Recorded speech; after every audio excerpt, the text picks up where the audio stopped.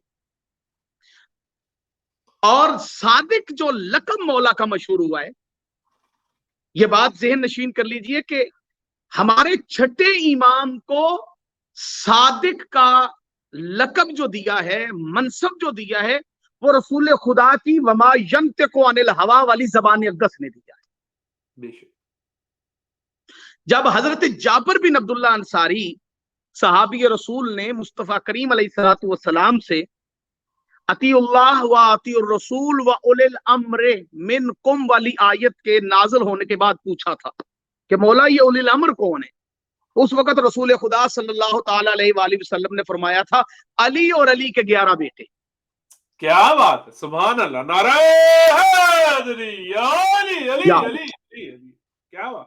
صرف یہاں بات ختم نہیں ہوگی، پھر مولا رسول خدا صلی اللہ علیہ وآلہ وسلم نے ترتیب بیان فرمائی تھی، فرمایا اولی الامر علی ہے، علی کے بعد حسن ہے، حسن کے بعد حسین ہیں، حسین کے بعد زین العابدین ہیں، علی کو حسین کا بیٹا علی ہے جو زین العابدین ہوگا، اس کے بعد محمد باقر ہیں، اور زین العابدین کا بیٹا محمد ہوگا جس کا نام میرے نام پر ہے، اور اے جابر تیری اس سے ملاقات ہوگی، اسے میرا سلام پہنچانا۔ کیا بات۔ لیکن ممبروں پہ یہاں تک حدیث پڑھی جاتی ہے، حالانکہ حدیث اس سے آگے بھی ہے۔ اس کے بعد رسول خدا صلی اللہ علیہ وآلہ وسلم نے فرمایا کہ محمد باقر کو اللہ ایک بیٹا دے گا جس کا نام جعفر ہوگا، لیکن وہ زمانے میں مشہور مجھ محمد کے لقب صادق سے ہوگا۔ کیا بات ہے، کیا بات ہے، نعرہ حیدری، علی علی علی علی، کیا بات۔ کیونکہ لقب صادق سے یا رسول خدا مشہور تھے، لقب صادق سے یا ہمارے چھٹے امام مشہور ہیں، سارے صادق، میں پھر کہہ رہا ہوں عقیدہ بلند رکھیے گا، ہیں سارے صادق، لیکن مشہور ہونا۔ اچھا، رسول خدا صلی اللہ علیہ وآلہ وسلم کو بھی زمانے نے صادق کہا، اور ہمارے چھٹے امام کو بھی زمانے نے صادق کہا۔ اب جملہ اللہ کرے میں پڑھ لوں اور اس جملے پہ میں دعا لے سکوں آپ سے۔ بھائی رسول خدا کے صادق ہونے میں اور امام جعفر صادق کے صادق ہونے میں، مشہور ہونے میں یہ فرق ہے کہ مکے کے کافر جسے صادق کہیں وہ محمد ہے، اور محمد سے لے کے مہدی تک جسے صادق کہیں وہ جعفر صادق ہے۔ نعرہ حیدری، علی علی علی، جیو جیو جیو جیو، کیا بات ہے۔ مکے کے کافروں نے ہمارے نبی کو صادق کہا، اور ہمارے نبی نے جناب جعفر، امام جعفر صادق کو صادق کہا۔ کیا بات، بے شک بے شک۔ صادق تصدیق کرنے والے، صدق کی تصدیق کرنے والے۔ اچھا، یہ مولا کا لقب صادق مشہور کیسے ہوا؟ یہ بڑی قابل توجہ بات ہے، اور وقت بھی مختصر ہے اور عنوان بھی بہت لمبا ہے۔ ایک تو جو مولا امام جعفر صادق علیہ السلام کا جو ظاہری زمانہ ہے، ظاہری حیات طیبہ کا جو زمانہ ہے، کہ جو زمانہ امام جعفر صادق علیہ السلام کو اس جو دور میسر آیا، اور جس دور کو مولا نے زینت بخشی اپنے قدموں سے، اس زمانے کے اندر بنو امیہ کی حکومت جا رہی تھی اور بنو عباسیہ کی حکومت آ رہی تھی۔ ایک روایت کے مطابق امام جعفر صادق علیہ السلام نے بنو امیہ اور بنو عباسیہ کے تقریباً 11 حکمرانوں کا دور دیکھا ہے۔ ایک روایت کے مطابق مولا امام جعفر صادق علیہ السلام نے بنو امیہ اور بنو عباسیہ کے 7 حکمران، اور ایک روایت 9 حکمرانوں کی بھی آتی ہے کہ ان کا دور بھی دیکھا، کیونکہ امیہ کی حکومت جا رہی تھی، جو اللہ لعنت کرے بنو امیہ کے اوپر، ان کی حکومت جا رہی تھی، اور بنو عباس اہل بیت کی مظلومیت کو بیان کر کے، اہل بیت کا نام لے کے اور بنو امیہ کے مظالم کو بیان کر کے اور بنو امیہ کے مظالم سے اہل بیت کو نجات دلوانے کا نعرہ لے کر حکومت میں آ رہے تھے. یہ بڑی قابل توجہ بات ہے. خاندان بنی ہاشم کے اوپر ہونے والے مظالم کو بیان کر کے اور اہل بیت نبوت کو ان مظالم سے چھڑوانے کے لیے اہل بیت نبوت کے افراد جو تھے ان کو ان مظالم سے بچانے کا نعرہ لے کر یہ بنو عباس جو تھے یہ حکومت میں آ رہے تھے. دور ایسا تھا. ادھر سے ان کی حکومت بنو امیہ کی جب جا رہی تھی تو ادھر سے بنو عباسیہ کی حکومت آ رہی تھی. تو اس وقت ہمارے چھٹے امام کو موقع مل گیا کہ جو کام ہمارے پچھلے ائمہ نے چھپ کر کیا تھا نا وہ کام ہمارے چھٹے امام نے سب کے سامنے کر دیا. کیا بات. بے شک میں بڑے تولے ہوئے لفظ بول رہا ہوں اور بڑی قابل توجہ بات ہے جو میں آپ کی خدمت پیش کر. ہمارے جو پچھلے 5 امام تھے جو کام ہمارے پچھلے 5 اماموں نے چھپ کر کیا تھا کیا وہ کام کیا تھا؟ تبلیغ دین محمدی جو پچھلے اماموں نے تبلیغ کی تھی اور جو تھوڑی سطح پہ ظاہری طور پہ لگ رہا تھا کہ تھوڑی سطح پہ ہوئی لیکن اس وقت کا ماحول ایسا تھا اس وقت کے افراد ایسے تھے اس وقت کی حکومتیں ایسی تھی.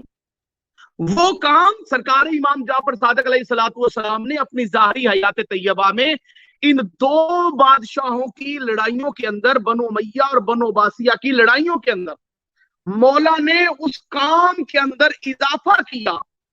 اور جب اس کام کا اضافہ کیا تو اس وقت امام جعفر صادق نے دین محمدی کی تبلیغ اور بالخصوص تشیع کی تبلیغ بالخصوص مذہب آل محمد کا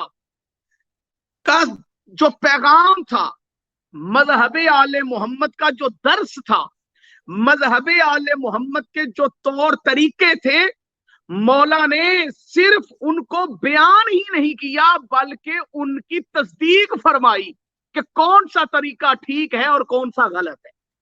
جیو بے شک. اس دور کے اندر بڑا مشکل دور تھا. کچھ بندے سمجھتے ہیں کہ شاید امام علیہ الصلوۃ والسلام کو جو دور ملا تھا وہ ذرا دور آسان تھا. یہ آپ کی غلط فہمی ہے. آل محمد علیہ الصلوۃ والسلام کو رسول خدا صلی اللہ تعالی علیہ وآلہ وسلم کی ظاہری طور پر اس دنیا سے پردہ فرما جانے کے بعد اہل بیت کے لیے کوئی زمانہ اور کوئی دور آسان نہیں رہا. چاہے وہ مدینے کا دور ہو چاہے وہ کوفے کا دور ہو اور چاہے وہ دنیا کا کوئی بھی علاقہ ہو اہل بیت کے لیے آج تک نبی کی اہل بیت کے لیے کوئی دور جو ہے وہ آسان دور نہیں ہے. کوئی بھی حکومت آسان حکومت نہیں رہی آل محمد کے ماننے والوں کے لیے اور بالخصوص اہل بیت کے لیے. یہ بات میری قوم کو سمجھ جانی چاہیے اور اس بات کو قبول کر لینا چاہیے. اور اسی لیے اگر قوم اس بات کو سمجھ لے تو وہ صرف اپنے وقت کے امام کا انتظار کرے اور کچھ نہ کرے. صلوات پڑھیں امام زمانہ کے ظہور. اللہم صلی اللہ محمد. اب ہمارے سامنے امام جعفر صادق علیہ الصلوۃ والسلام کا دور آ جاتا ہے. اچھا اس دور کے اندر امام کو صادق کیوں کہا گیا؟ کیونکہ امام تصدیق فرماتے تھے. کس چیز کی تصدیق فرماتے تھے؟ لیجیے میں فضائل کا ایک جملہ پڑھنے لگا ہوں اور یہ ایسا جملہ ہے تاریخ کا جملہ پڑھنے لگا ہوں معذرت چاہتا ہوں تاریخ کا جملہ پڑھنے لگا ہوں جس سے بڑے بڑے چہرے بے نقاب ہونے لگے. دیکھیں اللہ کے دین کو تبدیل کرنے کے لیے جو روایت سقیفہ سے چلی تھی اللہ کے دین میں تبدیلی کے لیے جو کام سقیفہ سے شروع ہوا تھا اور شام میں اس کی فیکٹری لگائی گئی تھی اور امیر معاویہ کے دور کے اندر درم و دینار دے کے جو جھوٹے راویان جو راوی تھے حدیثیں گھڑنے والے ان کو پیسے دے کر درم و دینار دے کے سونا چاندی دے کے جو جھوٹی حدیثیں لکھی گئی تھی اور احکامات دین کو تبدیل کرنے کے لیے احکامات خدا کو